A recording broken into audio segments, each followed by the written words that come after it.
Good morning बच्चों। Science का chapter 6 कर रहे थे हम, दहन और ज्वाला। तो दहन हमने पढ़ लिया, दहन क्या होता है, उसके प्रकार क्या होते हैं, कहीं आग लग जाती है तो उसके लिए क्या आवश्यक चीज़ें होती हैं और हम आग पर नियंत्रण कैसे पा सकते हैं, ये सब हमने पढ़ लिया।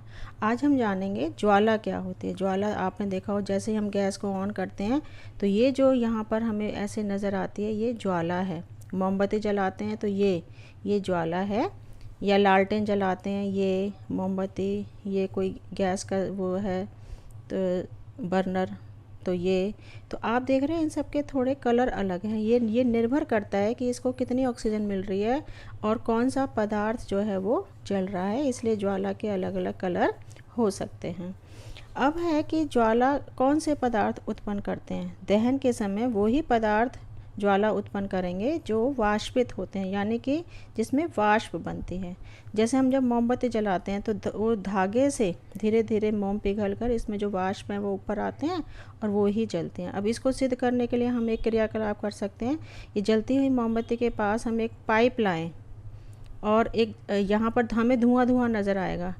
उस धुएं के पास अगर हम जलती हुई तीली लाएं और तीली को हटा लें उसके बाद, तो हम देखेंगे वो जलती रहेगी, यानी कि जो वाष्प है वो जल रही है। तो इससे सिद्ध होता है कि वाष्प में ही ज्वाला उत्पन्न होती है। जैसे मिट्टी का तेल है या कुछ और मोमबत्ती वगैरह, इनमें सब में वाष्प होते हैं, इसलिए ये ज्वाला के साथ जलते हैं। जबकि हम देखते हैं कोयला जो है उसमें वाष्प नहीं होते, तो वो ज्वाला यानी कि फ्लेम नहीं, उसमें लौ नहीं बनती है। अब नेक्स्ट है हमारा कि हमने एक अगर मोमबत्ती जलाई और उसमें ऐसे हम उसके ऊपर प्लेट रखें तो हम देखें यहाँ काला काला निशान बन जाता है। वो काला निशान बनता है कि जो कार्बन के कण हैं उनको पर्याप्त ऑक्सीजन नहीं मिल पाती है, तो वो बिना जले कण होते हैं वो वहाँ पर जमा हो जाते हैं। ये ज्वाला का दीप्त क्षेत्र कहलाता है। अब हमें एक और क्रियाकलाप करना है। एक हमें कोई भी धातु की एक छड़ लेनी है, लंबी सी रॉड, और उसको चिमटे से पकड़ना है क्योंकि आपका हाथ गर्म हो सकता है। उसके बाद इसके एक सिरे को आप मोमबत्ती की लौ पर रखिए तो आप देखते हैं थोड़ी देर में यहाँ बिल्कुल लाल गर्म हो जाती है।